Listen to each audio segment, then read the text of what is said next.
आजा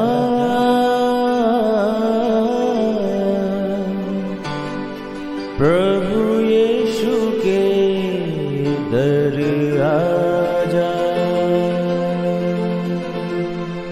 जीवन मिलेगा तुझे। आजा आजा प्रभु यीशु के दर आजा, जीवन मिलेगा तुझे। आजा आजा आजा आजा।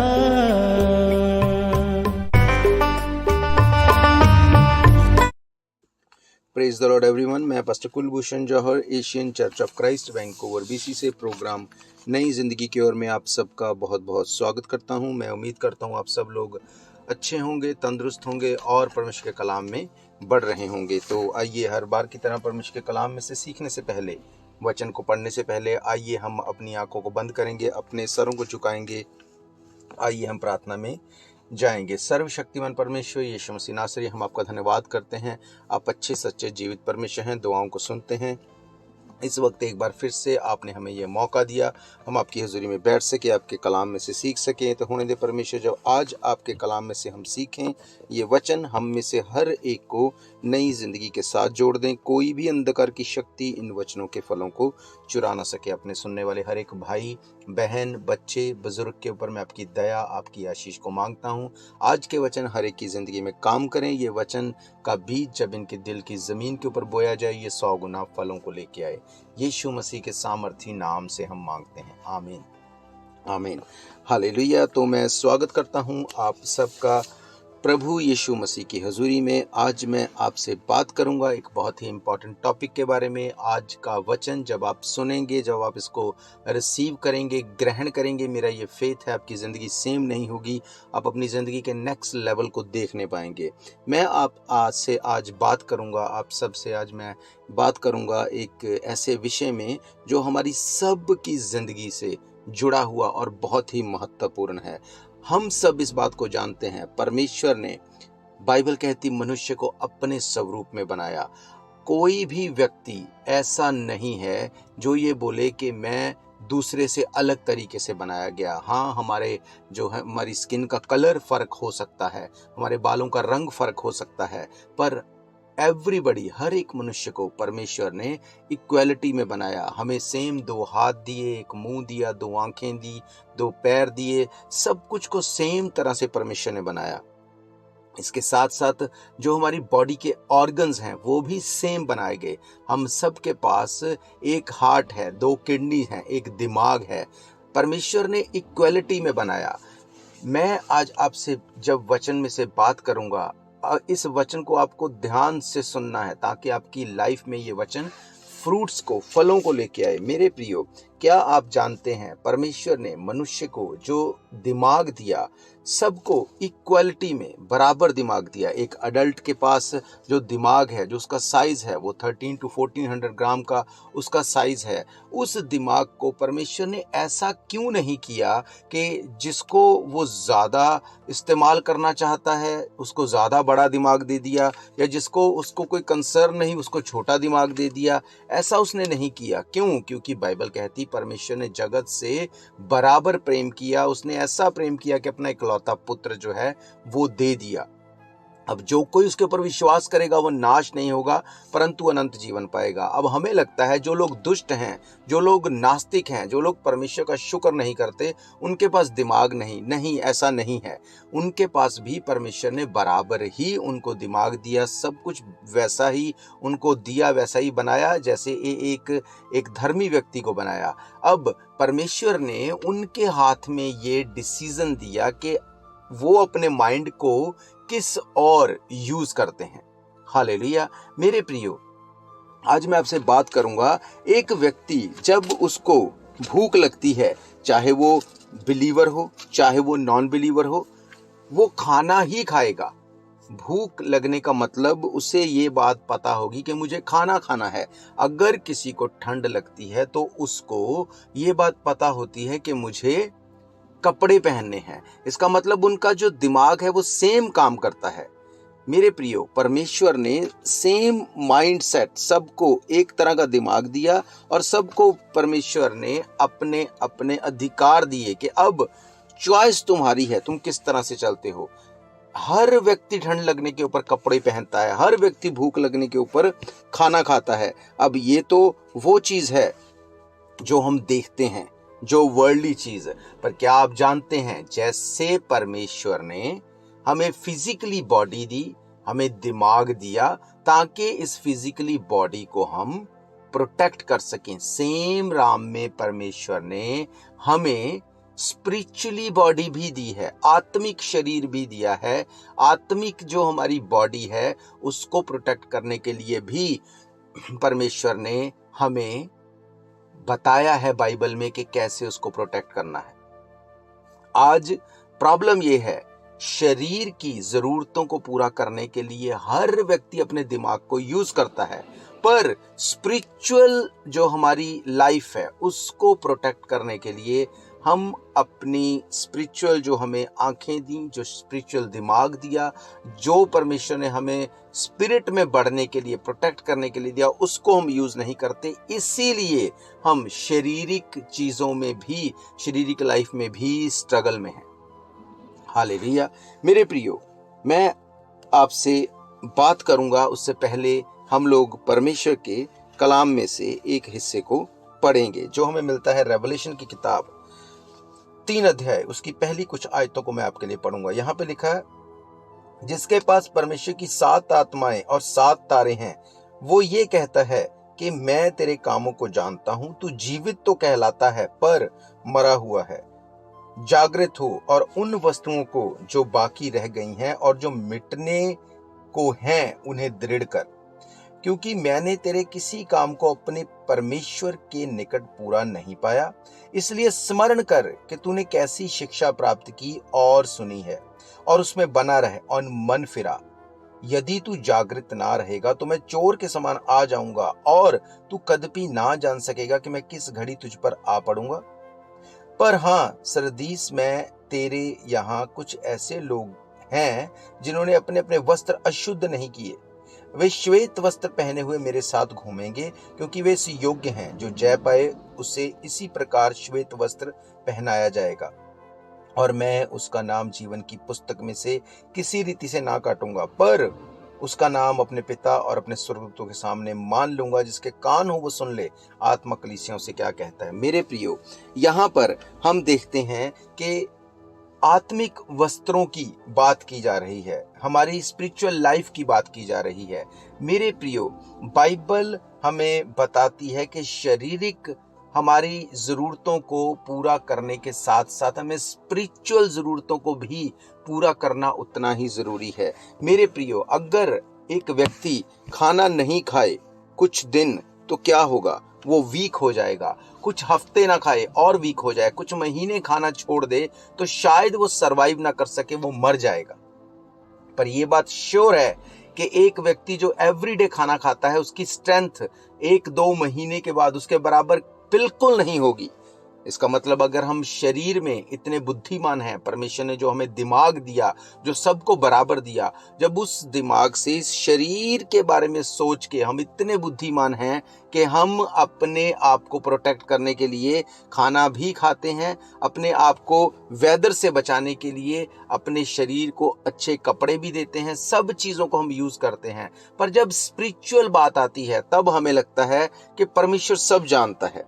मेरे प्रियो, ऐसा नहीं। अगर सब कुछ परमेश्वर ने ही करना होता, सब कुछ उसी को जानना होता, तो वो कभी भी हमें दिमाग नहीं देता, फिर वो हमें चलाता जैसे वो चाहता है। उसने ऐसा नहीं किया। उसने हमें माइंड दिया, उसने हमें दिमाग दिया, सबको इक्वल दिया, और वो ये चाहता है कि हम उस दिमाग को यूज करें अपनी स्पिरिट की टेक केयर करने के लिए भी। आज आपको पता है, आपको खाना खाना है ताकि आप स्ट्रेंथन रह सकें। बाइबल क्या कहती है? बाइबल में लिखा है, तू जीवित तो कहलाता है परंतु मरा हुआ है।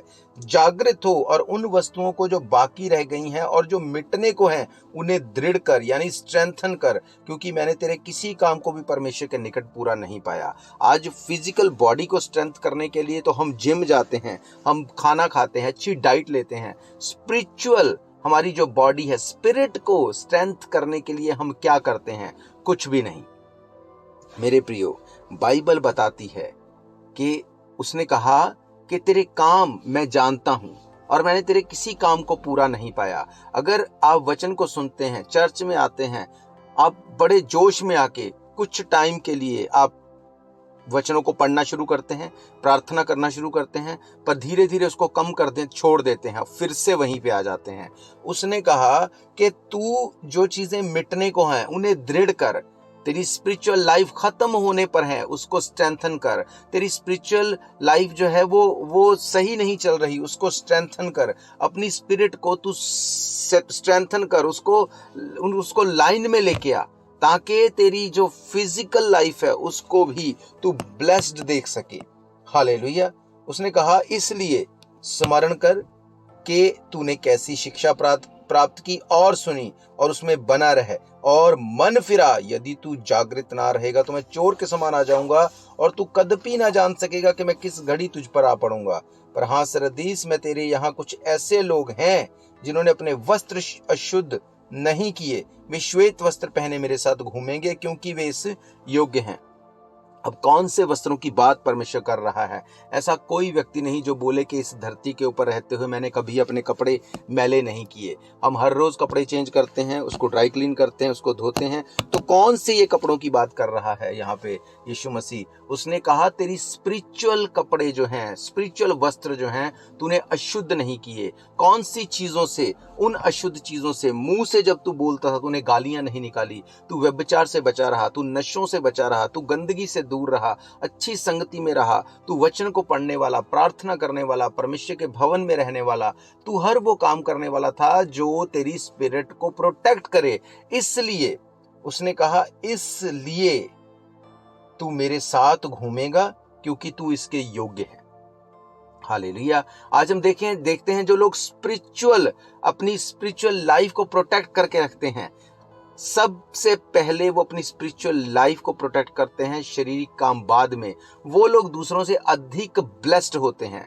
परमेश्वर की फेवर उनके ऊपर रहती, परमेश्वर का दाहिना हाथ उनके ऊपर रहता है। और जब ऐसा होता है तो बाइबल कहती है कि परमेश्वर और मनुष्य दोनों के बीच में तू आदर पाएगा, फेवर पाएगा। जब ऐसा हम देखते हैं दुनिया में ऐसे लोगों को जो परमेश्वर और मनुष्य का फेवर पाते हैं, फिर हमें लगता है कि इनको ऐसा क्यों मिल रहा है, इनके साथ ऐसा क्यों हो रहा है।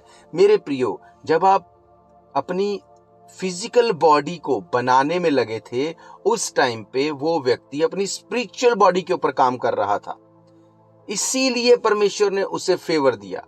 आज हम फेवर देखना चाहते हैं पर हम काम नहीं करना चाहते अपनी लाइफ के ऊपर। हम प्रार्थना नहीं करना चाहते, हम आराधना नहीं करना चाहते, परमेश्वर के लिए बोना नहीं चाहते, परमेश्वर के वचन को प्रचार करने के लिए हम कुछ नहीं करना चाहते, और हमें लगता है परमेश्वर हमारी सब चीजों को प्रोटेक्ट करे। मेरे प्रियो, उसने ऐसा नहीं कहा। उसने कहा, मैंने सब कुछ को पूरा करके, परमेश्वर ने कहा, मैंने कलीसिया के हाथ में दे दिया। मैंने आपको पहले भी बताया था, परमेश्वर कभी भी हमें मुश्किल काम नहीं देते, परमेश्वर हमें इजी काम देते हैं। उसने कहा, मैंने जगत से ऐसा प्रेम किया कि अपने आप को तुम्हारे लिए दे दिया। मतलब उसने क्रूसिफिकेशन के लिए अपने आप को दे दिया, हमारे पापों के लिए दे दिया। अब आप मुझे बताओ कि क्रूस के ऊपर कोड़े खा के, क्रूस के ऊपर कीलों को ठुकवा के मरना इजी है, उसके बाद गाड़ा जाना इजी है, उसके बाद जी उठना इजी है, या ये बोलना और मन फिराना कि परमेश्वर तेरे इस काम के ऊपर मैं फेथ करता हूं, मैं फेथ करती हूं, आज से मैं अपनी लाइफ को सुधारूंगा, आज से मैं वचन को पढ़ूंगी, आज से मैं भवन में जाऊंगी, आज से मेरी लाइफ डेडिकेशन के साथ तेरे साथ होगी, कि ये करना इजी है। ऑफ कोर्स दूसरा काम इजी है। मेरे प्रियो, बाइबल कहती है जब यीशु मसीह लाजर को जब जीवित करने के लिए गए, वहां पे उसकी बहन ने कहा वो तो 4 दिन का मरा हुआ है, उसकी जो कब्र है उसमें से तो गंध आती होगी। यीशु मसीह ने कहा पत्थर को लुटकाओ। उनको यीशु मसीह ने क्या काम दिया? पत्थर को हटा दो उसकी कब्र में से। और यीशु मसीह ने कहा लाजर बाहर आ जा। अब आप मुझे बताओ, एक 4 दिन से मरे हुए व्यक्ति को जीवित करना इजी है या पत्थर को हटाना इजी है? ऑफ कोर्स पत्थर को हटाना। उसने हमें इजी काम दिया, उसने खुद मुश्किल काम को किया। मेरे प्रियो, यीशु मसीह मुश्किल काम को खुद करता है, इजी काम हमें देता है। उसने कहा कि तू अपनी स्पिरिचुअल लाइफ की केयर कर, प्रोटेक्ट कर, उसे बढ़ाऊंगा मैं, तुझे यूज मैं करूंगा, पर प्रोटेक्ट तुझे करना है। हमें लगता है कि परमेश्वर अगर तू हमें यूज ही करना चाहता है, अगर तुझे ऐसा ही करना है तो तू खुद ही अपने आप कर ले। ऐसा नहीं हो सकता मेरे प्रियो, ऐसा कभी नहीं हो सकता। आप अपने बच्चों को चाहते हैं कि वो बड़े ओहदे पे जाएं, पढ़ें लिखें, ऑफिसर बने, तो क्या करते हैं आप उनको बोलते हैं तू मेरा बेटा है, अब तू अपने आप ही सब कुछ कर ले? नहीं, ऐसा नहीं है। आप कितने भी बड़े ऑफिसर हों, आप नहीं बोल सकते मैं तो चीफ मिनिस्टर हूं, अब मेरा बेटा, मुझे उसको कुछ करने की जरूरत नहीं क्योंकि वो मेरा बेटा है, वो अपने आप सब कुछ कर ले, वो अपने आप से सब कुछ हो जाएगा। ऐसा नहीं है। चाहे आप प्राइम मिनिस्टर भी क्यों ना हो, तब भी आप अपने बच्चों को सिखाते हैं, पढ़ाते हैं, उनको अच्छी शिक्षा देते हैं और वो भी अपना उतना ही रोल उसमें अदा करता है, उतना ही वो अपना एफर्ट्स उसमें डालता है, उसके बाद वो अच्छे रिजल्ट को देखता है। हालेलुया। मेरे प्रियो, ये बात हमें समझनी पड़ेगी। उसने कहा जिसने अपने वस्त्रों को अशुद्ध नहीं किया वो श्वेत वस्त्र पहने हुए मेरे साथ घूमेंगे, जो जय पाए उसे मैं ऐसा दूंगा। उसने कहा जो जय पाए उसे इसी प्रकार श्वेत वस्त्र पहनाया जाएगा और मैं उसका नाम जीवन की पुस्तक में से किसी रीति से ना काटूंगा, पर उसका नाम अपने पिता और स्वर्गदूतों के सामने मान लूंगा। मेरे प्रियो, यीशु मसीह ने कहा जो अपनी स्पिरिचुअल, अपनी लाइफ की केयर करेगा उसका नाम मैं जीवन की किताब में से नहीं काटूंगा। इसका मतलब जीवन की किताब में से नाम काटा भी जा सकता है। पौलुस कहता अपने उद्धार की रक्षा कर, इसका मतलब उद्धार खो भी सकता है। मेरे प्रियो, हमें इस बात को समझना है। फिजिकल बॉडी की केयर करनी जरूरी है, हम सब करते हैं, पर स्पिरिचुअल बॉडी के लिए हम क्या करते हैं? हमें क्या लगता है कि मैंने 1 दिन प्रार्थना कर ली, 2 दिन प्रार्थना कर ली, हफ्ता प्रार्थना कर ली, वचन भी सुन लिया, चर्चा आ गई, 1 महीना कर लिया, कुछ नहीं हुआ इसलिए मैं वापस आ गया। मेरे प्रियो, जब आप अपनी फिजिकल बॉडी को भी आप ट्रेंड करते हैं, आप जिम जाते हैं, आप कुछ भी खाना छोड़ते हैं, तो एकदम से सब कुछ नहीं हो जाता। आपको बॉडी को ट्रेन करना पड़ता है। जाके पूछो उन लोगों से जो जिम में जाके अपनी बॉडी को ट्रेन करते हैं, महीनों सालों तक उनको नजर भी नहीं आता कुछ, तब भी वो करते रहते हैं। एक दिन आता है जब उनको बॉडी शेप में आनी दिखनी शुरू होती है और फिर उनको काम करने में मजा आता है। हालेलुया। आज हम क्विट कर देते हैं जल्दी से।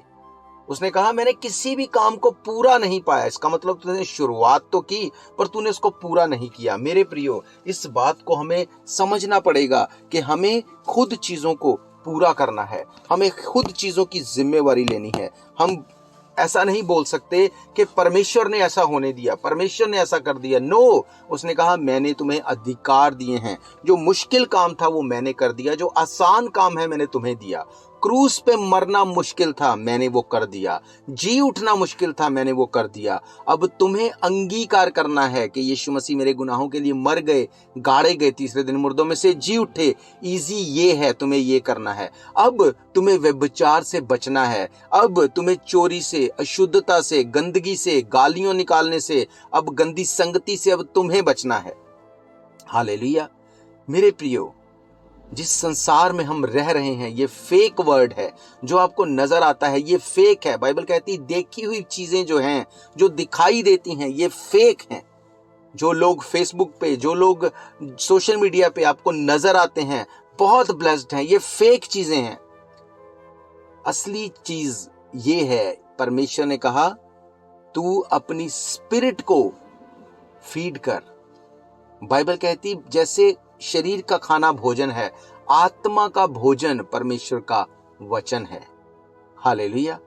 पवित्र आत्मा को कबूतर के साथ कंपेयर किया गया। एवरी टाइम बाइबल कहती कबूतर के समान पवित्र आत्मा उनके ऊपर उतर आया, कबूतर के समान पवित्र आत्मा को बोला गया, दिखाया गया। अब कबूतर की जो खुराक है वो क्या है? क्या कबूतर मांस मच्छी खाता है? क्या कबूतर मटर चिकन खाता है? नहीं, कबूतर का जो खाना है वो बीज है, वो सीड है। हालेलुया। सेम चीज जो हमारी स्पिरिट, जिसको कबूतर के साथ कंपेयर किया गया, उसका खाना भी क्या है? सीड है। और बाइबल कहती है परमेश्वर का वचन क्या है? वो सीड है। जब हम परमेश्वर के कलाम को, बाइबल को पढ़ते हैं, हम अपने शरीर को फीड कर रहे होते हैं, हम उसको भोजन दे रहे होते हैं। आप इस बात को समझ लो कि आत्मा की खुराक परमेश्वर का वचन है, और जो डेविल की खुराक है, जो शैतान की खुराक है, वो गंदगी है, वो व्यभिचार है, वो चोरी है, वो झूठ बोलना है। आप उसको उसकी खुराक देना बंद कर दो, शैतान आपकी लाइफ से चला जाएगा। बहुत से लोगों की कंप्लेंट है, हमारे ऊपर किसी ने जादू टोना कर दिया, हमारे ऊपर किसी ने गलत चीजों को ऐसा कर दिया, लोगों ने हमारे साथ गलत कर दिया। मेरे प्रियो, बाइबल कहती धोखा ना खाओ, परमेश्वर ठट्ठा में नहीं उड़ाया जाता। ये नहीं कहा कि आपको कोई धोखा देने की कोशिश नहीं करेगा। अब आपको धोखा नहीं खाना। कैसे आप उस डेविल से, उस शैतान से छूट सकते हैं? बाइबल कहती है उसकी खुराक जो है वो है झूठ बोलना, चोरी करना, व्यभिचार करना, हत्या करना। हर गंदी चीज उसकी खुराक है। आप उसको उसकी खुराक देना बंद कर दो, वो मर जाएगा, आपकी लाइफ से चला जाएगा। हालेलुया। आज लोगों की कंप्लेंट्स हैं, हमारे घर पे कोई हमारी रिस्पेक्ट नहीं करता, हमारे घर पे हमारे साथ सब लोग लड़ते हैं, हमें बुरा भला कहते हैं। मेरे प्रियो, लोग बुरे नहीं हैं, लोग बुरे नहीं हैं। जो स्पिरिट के नीचे वो हैं, जो इन्फ्लुएंस के नीचे वो हैं, वो उनको ऐसा बना देती हैं। अब उससे छूटने के लिए अगर हम रोते रहेंगे कुछ नहीं होगा। हमें अपने आप को परमेश्वर की नजर में ऊंचा उठाना पड़ेगा, स्पिरिट में ऊंचा उठना पड़ेगा। कैसे? उसके वचन को पढ़ के, वचन को सुन के, प्रार्थना करके, वचनों को उसको मेडिटेट करके, आराधना करके, फास्टिंग करके। जब हम ऐसा करेंगे, हमारी स्पिरिट जो है, जब उसको फीड मिल जाएगी, जब उसको उसका फूड मिल जाएगा, उसके बाद कोई कुछ भी कहे, कुछ भी करे, आपको कोई नीचा नहीं दिखा सकेगा। आपकी फैमिली बचाई जाएगी। बाइबल कहती धर्मी का वंश बचाया जाएगा, धर्मी का वंश पराक्रमी होगा। मेरे प्रियो, रोते रहने से कुछ नहीं होगा, पर जब आप इस बात को समझ जाएंगे कि मैं कौन हूं, और जब आप इस अकॉर्डिंग चलेंगे, तो आप समझ जाएंगे कि मैं परमेश्वर का चुना हुआ हूं। शेर का जो बच्चा है, उसको शिकार करना जो है, उसको ऐसा नहीं है कि उसको बताया जाए कि तुझे शिकार करना है। अब अगर शेर का बच्चा हाथी के बच्चे को देखे, तो उसका माइंड तो इस तरह से होना चाहिए कि वो उससे डरे, क्योंकि शरीर में हाथी का बच्चा जो है वो बड़ा होगा, शेर का बच्चा छोटा होगा। अब उसको माइंड सेटअप तो ऐसा होना चाहिए, उसको डरना चाहिए उससे, पर वो उससे डरेगा नहीं। वो उसके ऊपर कब्जा कर लेगा, उसको मारने की उसके अंदर वो पहले से वो चीज पता है, उसको फीड की गई है, उसको पता है मुझे इस पे प्रभुता करनी है, इसको मुझ पे प्रभुता नहीं करनी। सेम चीज मेरे प्रियो, परमेश्वर ने हमें जब बनाया अपने स्वरूप में, सेम सब चीजों को उसने अपने अकॉर्डिंग बनाया जैसे वो है। अब हमारे अंदर वो पहले से इनबिल्ड है कि हम शैतान के ऊपर कब्जा कर लें, पर वो होगा कैसे? वो होगा वचन को पढ़ के, वो होगा संगति में रह के, वो होगा प्रार्थना करके, आराधना करके, फास्टिंग करके, भवन में आके, अपने आप को परमेश्वर के लिए बो के, दे के। दुनिया के साथ रहते हुए परमेश्वर को पकड़ के हम नहीं रह सकते। या तो हम दुनिया के ही साथ रह सकते हैं, या हम परमेश्वर ही के साथ रह सकते हैं। पर मैं आपको बताना चाहता हूं, दुनियावी चीजों में रहना घाटे का सौदा है, परमेश्वर के साथ रहना फायदे का सौदा है। उसने कहा पहले परमेश्वर के राज्य और धार्मिकता की खोज कर, ये सब चीजें तेरे पीछे पड़ के मिलेंगी। हालेलुया। ये परमेश्वर की योजना है आपके और मेरे लिए। पर हम लोग क्या करते हैं? हम लोग देखी हुई चीजों के ऊपर ही मेडिटेट करते हैं। हालेलुया। तो मेरे प्रियो, मेरा ये फेथ है आज के वचनों ने आपसे बात की है। आप ना सिर्फ अपनी शारीरिक पर अपनी आत्मिक बॉडी का भी, आत्मा का भी ध्यान रखेंगे, आप उसको भी फीड करेंगे। पौलुस ने कहा आत्मा को ना बुझाओ, इसका मतलब आत्मा बुझ भी जाता है। कैसे? जब आप वो चीजें उसको देते हैं जिसको खा के वो बुझ जाए। हालेलुया। तो आज से आप ध्यान रखेंगे, आप प्रार्थना करेंगे, आराधना करेंगे, वचनों को सुनेंगे, भवन में होंगे, अपने आप को परमेश्वर के लिए मुहैया रखेंगे, आपकी जिंदगी सेम नहीं होगी। अगर आपने प्रभु यीशु मसीह को अपना उद्धारकर्ता ग्रहण नहीं किया, मैं आपके लिए प्रार्थना करूंगा। आप इस प्रार्थना को मेरे पीछे दोहराएंगे, उसके बाद मैं आप सबके लिए दुआ करूंगा। सर्वशक्तिमान परमेश्वर, आज आपके वचनों में से हमने इस बात को जाना कि हमें ना सिर्फ अपने शारीरिक पर अपनी आत्मिक बातों का भी ध्यान रखना है। खुदावंद, हम इस बात को जानते हैं और मानते हैं कि यीशु मसीह हमारे लिए मर गए, गाड़े गए और तीसरे दिन मुर्दों में से जी उठे और अब बहुत जल्द बादलों पे आने वाले हैं। खुदावंद, हम इस बात के ऊपर फेथ करते हैं। आपने अपनी जान को हमारे लिए दिया, हम बीमारियों से छूट जाएं इसलिए आपने कोड़े खाए। खुदावंद, हम आपको अपना उद्धारकर्ता ग्रहण करते हैं। आप हमें अपने बेटे और बेटियां होने का अधिकार दें।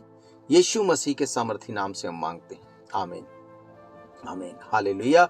तो अपनी आंखों को बंद करिए। अगर आप बीमार हैं, बीमारी वाली जगह के ऊपर हाथ रखिए, मैं आपके लिए दुआ करूंगा। सर्वशक्तिमान परमेश्वर यीशु मसीह नासरी, इस वक्त मैं प्रार्थना करता हूं अपने देखने वाले, सुनने वाले हर एक भाई बहन, बच्चे, बुजुर्ग के लिए। खुदावंद, जितने लोग मुझे देख रहे हैं, सुन रहे हैं, खुदावंद यीशु मसीह के नाम से मैं सबको तेरे नाम से ब्लेस करता हूं। खासतौर पर जिन्होंने आज खुदावंद तुझे अपना उद्धारकर्ता ग्रहण किया, आप इनसे बात करें, इनकी जिंदगी को सेम ना रहने दें, ना सिर्फ शारीरिक पर इनकी आत्मिक लाइफ भी खुदावंद सुधरने पाए, लाइनमेंट में आने पाए। महान परमेश्वर, मैं प्रार्थना करता हूं जिन्होंने अपनी बीमारी वाली जगह के ऊपर हाथ रखा, ये हाथ नहीं आपका कांटेक्ट पॉइंट बने, आप इनको छुएं, आप इनको ब्लेस करें, इनकी जिंदगियां खुदावंद मोर देन ब्लेस हो। हर बीमारी गिरे, हर ट्रबल गिरे, हर प्रॉब्लम इनकी जिंदगी को छोड़े, हर अस्थमा, हर अर्थराइटिस, हर हड्डियों के रोग, खून के रोग, हर एक खुदावंद रोग इनकी बॉडी से डिस्कनेक्ट हो जाए। हर कैंसर, हर एक अधरंग, हर एक खुदावंद ब्रेन ट्यूमर यीशु मसीह के नाम से इनको छोड़े और चला जाए।